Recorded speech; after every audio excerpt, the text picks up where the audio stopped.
Bismillahirrahmanirrahim. Assalamualaikum warahmatullahi wabarakatuh. My name is Shaidan Nafusna binti Shahrian and I'm from S113 So my group will present about our sports skill analysis for the course of SPS260 Fundamental of Sports Biomechanics. So the sport we choose is long jump. So long jump is an athletic event where athletes combine speed, strength, and agility in an attempt to land as far from the takeoff point as possible. The long jump consists of 4 phases: approach, takeoff, flight, and landing. These are the techniques for flight in long jump: stride, hang, and hitch kick. So basically all the techniques include the same approach run, takeoff, and landing.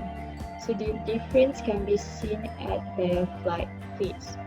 So as for approach run, phase 1, the objective is to gradually accelerate to maximum control speed at takeoff while conserving as much speed as possible. So in this phase, we will move our joints in flexion extension movement. Okay, they will help in approach. So the law and principle applied is first law of motion, where we run in constant velocity. No external force is acted upon us.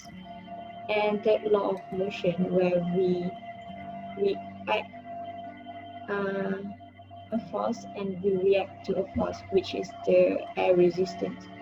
Then dynamic equilibrium, where the process is continued until the takeoff point.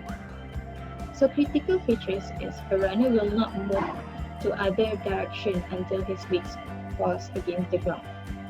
So here is to start the motion and to gain a maximum control speed. Okay. The next one is takeoff phase. The phase of takeoff is to create vertical impulse through the athlete's center of gravity while maintaining balance while control. So the movement features are fast forward punt on sole of takeoff foot. So you choose one foot, either left or right, which one you are comfortable with for takeoff. Then slight bending of the knee joint, and then ankle, knee, and hip joint extended during push-off. Active use of free leg are flex, tight, horizontal, opposite arm swing high and forward. So you swing your arm high and forward to help your body to go forward. So here, law and principle apply is second law of motion, because your body is acted with external force. And you jump, you're changing your direction of the body from going forward to upward and forward. So here the law and principle apply also transfer of momentum, where you transfer your momentum from running to jumping. So focusing on running, then transfer the momentum to your leg to jump. So critical features here is the greater the force the athlete exerts at takeoff, the greater acceleration and height or distance achieved. So the greater the force you apply on your jumping, the farther you go. And the more the impulse jumper can generate, the greater will be the takeoff velocity in the vertical direction. During jump, centripetal transfer of momentum. So here the muscles and joint quickly flex and creates a quick storage of energy. Build up energy is then released with great force, and this is what causes leap. Okay. Then next phase is the flight phase. So the objective of both techniques, hitch, kick, and hang, is the same: to control the body and prevent it from rotating forward. So for hitch kick, the movement features are a cyclic motion of both arms and legs, where the motion is like running in the air. while hang is the arms and legs are extended to reach a maximum distance from the hips at the leaping point. So you extended your hand and legs forward. So here, law and principle applied is third law of motion, where we exit, the first body exit the force, and the second body exit the reaction force. Where our body doing the action, the jumping or the flight motion, either we are in cyclic motion or extended motion, and our body exit direction from the air resistance. Then first law of motion is that when we jump while the flight phase, we are facing the constant velocity. Then critical features is bending of trunk results in lifting of legs as reaction for proper landing. It helps to bring the legs up into a good position for landing and covering the maximum horizontal distance. The last phase is the landing phase. It is to prevent the body from falling back, to exert the shock, and to avoid injuries.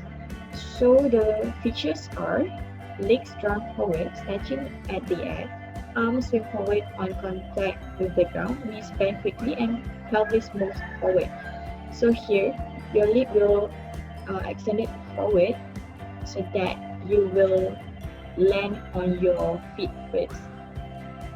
So your arms swing forward to maintain balance, knee bend quickly to absorb the force so that you won't get any injuries. So this is law of impact, where you absorb the impact as the force acted upon you, you will receive the impact. So here, when you land, your feet will exit the impact, go through your knee and the whole body, so that the impact could be balanced throughout your whole body. So critical features is between ground and body, because you will land on the ground, and better landing to absorb and avoid injuries. So you need to make sure that you have a great landing. So that's all for me. Thank you. Hi, my name is Muhammad Yusof bin Kaizam. I am from SR113. So this part is I'm going to explain on how to maximize the skill. So I'm going to give some advice and recommendation based on biomechanical terms and some research that I have done to maximize the skill of this athlete. Okay, the long jump is consists of 4 components, which is run up accuracy, take off, flight, and landing. Okay, first is run up. So the first point is you need to have a good posture and fast, accurate run up. Accelerate near to max speed with lower body and ready position to take off. And then use 16 to 24 running strides performed over a distance of about 35 to 55 meters. At the end, athletes should reach at least 95% to 99% of their maximum sprinting speed. And then the lastly is avoid several walking strides or hopping. So for the run up phase is crucial in the long jumping. It's impossible to produce a good performance without a fast and accurate run up. The 3 main tasks of the athlete during the run up are to accelerate to near maximum speed, lower the body during the final few steps and bring it into position for takeoff, and place the takeoff foot accurately on the takeoff board. So the run up velocity in long jumping, usually the long jumpers produce a fast run up. Most long jumpers use 16 to 24 running strides performed over a distance of about 35 to 55 meters. At the end of the run up, the athlete reaches about 95 to 99% of the maximum speed. It cannot go all out 100% maximum speed because it's afraid that the athlete will lose balance during the acceleration, so it will lose accuracy. And then faster athlete tends to use a longer run up because it takes them longer to build their maximum sprinting speed. However, the This technique is believed to produce a less consistent velocity profile and hence a less accurate run-up. This phase refers to the last point, which is some athletes prefer to take several walking strides onto a check mark before accelerating. It advised that it is not encourage the athlete to do several walking or hopping because it will slow down the acceleration. Okay, next is the run-up accuracy. So, during the run-up accuracy, the athlete need to produce the best possible jump distance. In order to produce the best possible jump distance, a long jumper must place their take-off foot close to but not over the take-off line that is marked by the front edge of the take-off board. During the last few strides before takeoff, the athlete use their visual perception of how far away they are from the board as a basis for adjusting the length of their strides. So, top long jumpers start using a visual control strategy at about 5 strides before the board and are able to perform the stride adjustment with only a small loss of horizontal velocity. Many long jumpers use a check mark at 4 to 6 strides before the board so that their coach can monitor the accumulated error in the first phase of the run-up. So next is take-off. Although long jump performance is determined primarily by the athlete's ability to attain a fast horizontal velocity at the end of the run-up, the athlete must also use an appropriate take-off technique to make best use of this run-up velocity. Long jumpers place their take-off foot well ahead of the center of mass at touchdown to produce the necessary low position at the start of the take-off. A fast run-up produces a large horizontal take-off velocity, but it also shortens the duration of the ground contact and hence the ability of the athlete to generate a vertical impulse. To increase the duration of the foot contact, the athlete plants their foot ahead of the center of mass at touchdown. However, the resulting increase in vertical propulsive impulse is accompanied by an undesirable increase in horizontal braking impulse. In long jump, the optimum takeoff technique is to run up as fast as possible and plant the takeoff leg at about 60 to 65 degrees to the horizontal. So the last step is flight and landing. So during the flight phase, most long jumpers either adopt a hang position or perform a hitch kick movement, a modified running in the air action. In both techniques, the athlete's actions are designed to control the forward rotation that is imparted to the body at the takeoff and hence allow the athlete to attain an effective landing position. The hang and hitch kick techniques deal with angular momentum during the flight phase in different ways. In the hang technique, the athlete reach up with their arms and extend their legs downward just after the takeoff. This extend the body position gives the athlete a large moment of inertia about their resulting axis and hence reduce the athlete's forward angular velocity.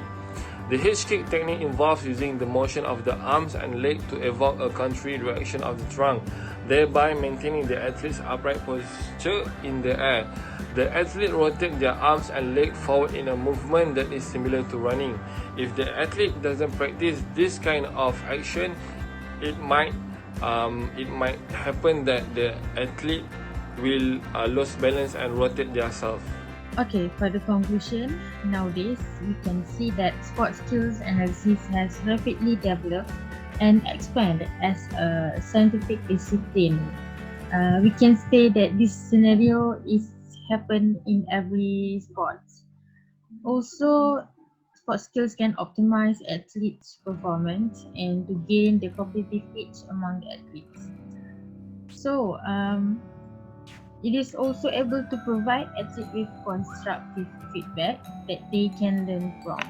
So we can conclude here, sport skills analysis main objective is to improve and enhance the athlete's performance. Thank you.